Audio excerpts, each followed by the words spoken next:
Hey VC, Mark over here at Twanger's Turntable. I'm back today for a very special video. Not really sure how to describe this person. Many things went through my mind. I've watched many videos to describe it. At the end of the day, I thought those who know this gentleman and his channel on YouTube in the vinyl community, it's probably best summed up if I just say, cheers VC, Tipsy Tuesday. Anybody who knows. But in all seriousness, this is for Aaron. Aaron is celebrating 3 years in the VC, Aaron Musa Alamir. And one of my favorite channels. Like, I'm not just saying this. I think Aaron knows. I watch his channel when time permits as much as possible, as much as anybody's. And in fact, in many cases, more when it comes to time watch because of the Tipsy Tuesday. I don't always watch it live. Oftentimes, I'll watch it later on when I get home from work. I believe he's out. Well, I not believe. I know he's out in Idaho.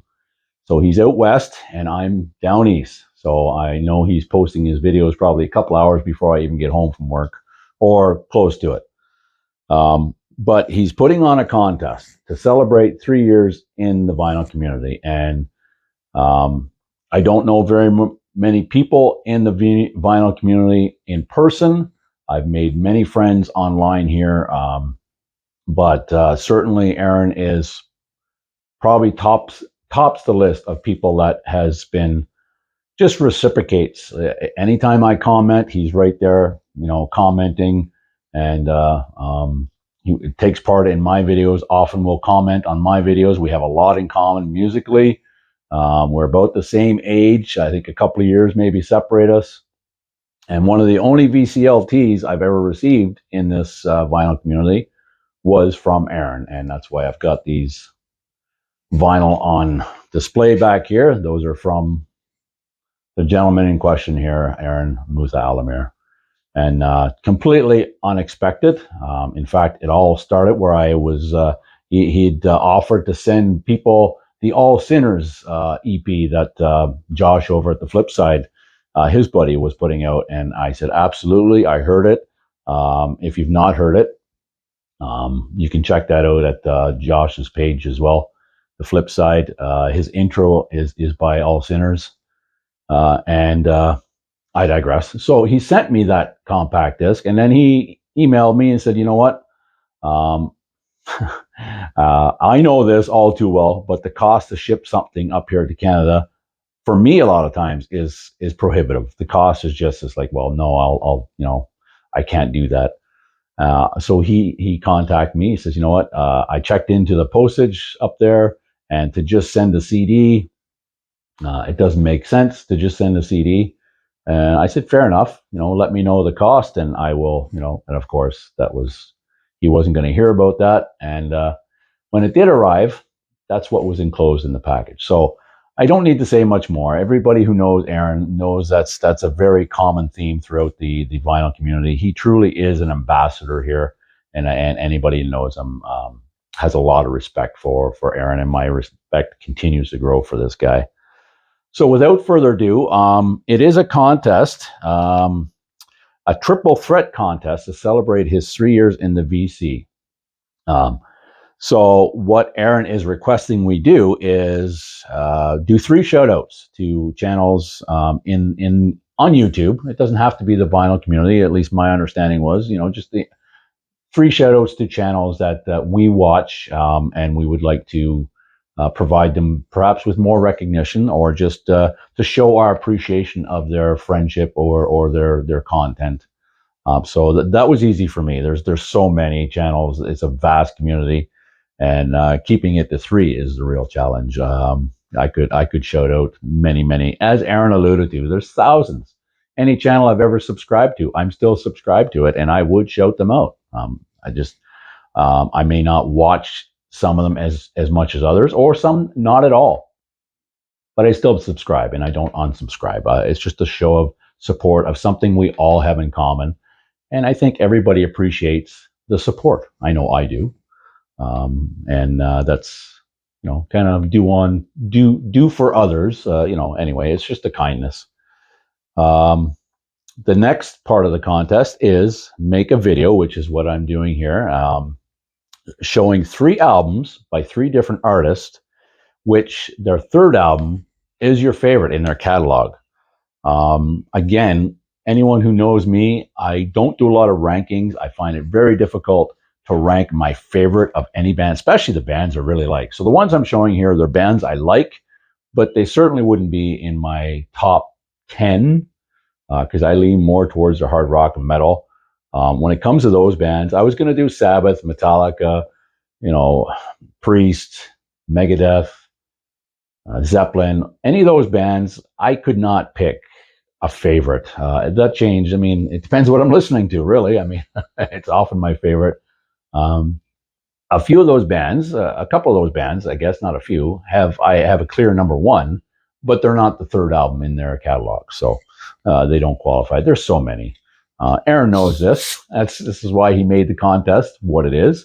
And out of respect for Aaron, I'm going to pick the ones that I've chosen, and I'm going to provide a little bit of Canadian content since I am in Canada. So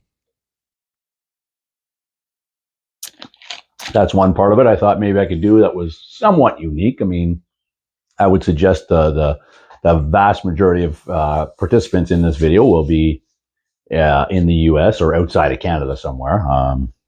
Although I've seen a couple of my fellow BC members from Canada provide entries for your contest, Aaron. Um, and then I guess the final requirement is after you've made the video with the 3 artists, their third album, leave a comment on Aaron's channel of the video that he presented his contest, the triple threat contest video. So in that video, if you go to Aaron's page, leave a comment there that you have submitted your entry. And the contest goes till July 15th, and I guess he's going to do the draw on the 16th. So that seems pretty clear, pretty straightforward, pretty easy. Straight shooter, just like Aaron is. It's not, it's just, yeah, that's the contest. So, and I should say, I've never met Aaron in person. We've only met through the VC, and that's how a lot of this stuff develops, as I alluded to. You like someone, you start having comments back and forth. You interact with them. I've subscribed to many channels where that's how my friendship has. I don't know any of these people in person. I've never met them, and where I'm located geographically, the likelihood of meeting a lot of them is very unlikely. But I do consider them friends, and Aaron, I consider you a friend, a good friend, actually. So much respect, buddy. So the first one I'm going to present is one of my favorites. It is one of my favorite bands. And growing up, it was definitely a mainstay. They're not metal, although they really had their breakout in '83 at the US Festival. It is called the US Festival. A lot of people say it's the US Festival. From what I've read and documentaries I've watched, and these guys themselves have referred to it as the US Festival. That was their real shining moment, where their real breakthrough. They had some albums in the '70s, but when they had that appearance, and this was on Metal Day, May 29th, 1983, all the metal bands, not all the metal bands, but you had Quiet Riot, you had Motley Crue, Van Halen, Judas Priest, who else would have appeared on that day? I remember it. I've watched it many times. The Scorpions. Oh boy, I think I'm forgetting somebody. There was somebody else on that bill that day. I said Van Halen, right? Judas Priest, Quiet Riot, Motley Crue. I'm forgetting somebody. Ozzy, of course, the Oz man. Ozzy appeared that day as well. But this band also appeared. Most of you who are familiar with this know who I'm talking about, and it is Triumph. This is their third album.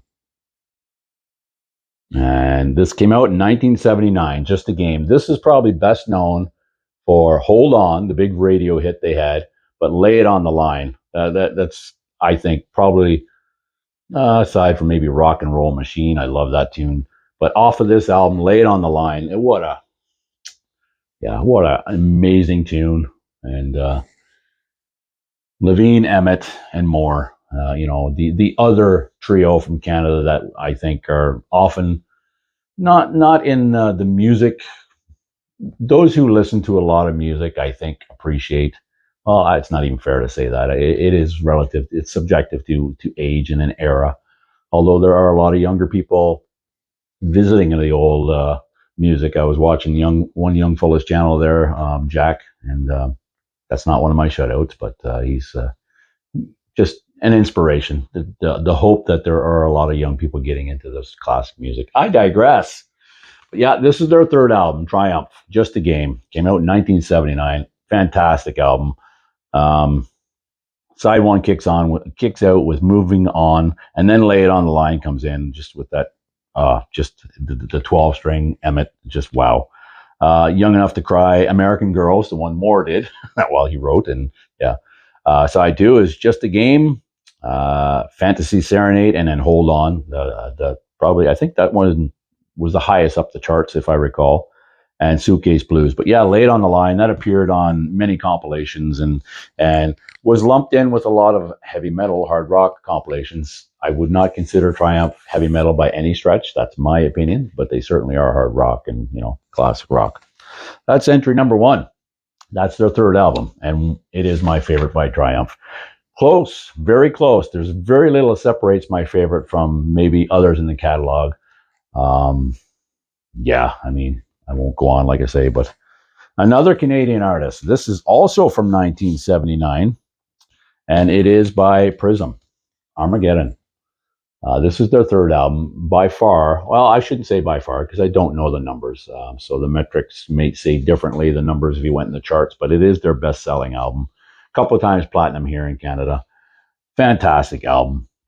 Probably best known for the title track, but also Virginia was a huge hit for them. At least here in Canada, I don't know about globally. Night to Remember was a huge one. Mirror Man, that's I love that one too. The way it comes in. And another noteworthy aspect of this album was Brian Adams, another Canadian artist, was responsible for either co-writing or writing on several of the songs here. And also, on a sad note, the vocalist on this album, Ron Tabak, he passed away in '84. Tragic accident on Christmas Eve, no less. Although he passed away on Christmas Day, but it was Christmas Eve. He was struck on his bicycle going over to oh shoot, can't remember his name. It escapes me. But it was in an effort or talks to have a reunion of Prism, the original lineup. Of course, it never came to pass. He was struck by a bicycle or on his bicycle by a car. Didn't die instantly. Went to the hospital. In fact, he had been drinking, but the hospital called the cops here, the RCMP, because he was a bit rowdy and they thought he was being abusive. Arrested him, took him to jail, and wasn't until later on it was found that he had a blood clot in his brain, and it was too late. Passed away. But yeah, great album though. Good. They had a good, solid career here in Canada, and that's one of the few bands I did see live. Because where I grew up, there weren't a lot of concert opportunities, live concert opportunities. So Prism, Armageddon, that's number two. The third and final one of third release in their catalog being my favorite. This one is hands down. I mean, I can say it's close because I like all of their releases. They didn't have a hell of a lot, but this is hands down. And as a kid, I remember my older brother getting this. This was released in 1980 and features one of my favorite drummers. And it's not hard rock, it's not metal, but it is a fantastic album. And it is The Police, Zenyatta Mondatta. Great album, especially for me. As I alluded to many times, what spoke to me most often were, the rhythm section, but primarily the drums. And Stuart Copeland, across any genre, he's an amazing drummer. But yeah, Behind My Camel and Voices in My Head, Inside My Head, just the whole album is fantastic. But those would be standout tracks for me. The instrumentals. Usually it's not vocals that speak to me in a song, although they can. I mean, some of the vocals can be very, they're very much a part of the song, but we all know that. But anyway, that is it. That's the three artists, and those are their third album in their catalog, and they happen to be my favorite. Now, the other part of this contest is the shout outs. So my three shout outs are going to be, first one is another channel I spend a lot of time frequenting, watching his video. I love his content. We have a lot in common musically. He lives in the States. Rhett at Headbangers Closet. If you don't know him, go check him out. I see my video is approaching 15 minutes. Oh, just over 15. Sorry about that. So check out Rhett at Headbangers Closet. He's totally just did a great video about the metal community and how solid it is, and the parallels or the comparisons to people, fans of sports teams, and you see somebody with a a Maiden shirt on, or a Metallica shirt or something, and right? It's just a bond, a connection. It's almost like having a uniform, right? Like it was back in the day. Shout out to Rhett, Headbangers Closet. Next one, his name is also Mark, and I've never, well, I shouldn't say never. I've only seen a few of his full length videos. He much more commonly does shorts, the shorts, the YouTube shorts. His name is Mark over at Classic Metal Collector. We have a lot of musical tastes in common as well. So we communicate a lot via the comments, and I like what he posts. And the last one is somebody I've only gotten to know in the last couple of months, but he's been around a while, but I haven't. So, but it's Trevor. Trevor's Flat, Round, and Spun Vinyl Community. Great guy. And again, a lot of music commonalities, although there are some differences, but I don't focus on the differences. I focus on the commonalities. And he posts a lot of little shorts and videos and whatnot, and Faith No More, and of course, Mr. Bungle and all that stuff. And of course, Maiden. Watched his video with his unboxing of Number of the Beast and whatnot. And so we've had some back and forth, but again, none of these people I know on a in-person level. Never met them, but that's the beauty of the vinyl community. I can say that about.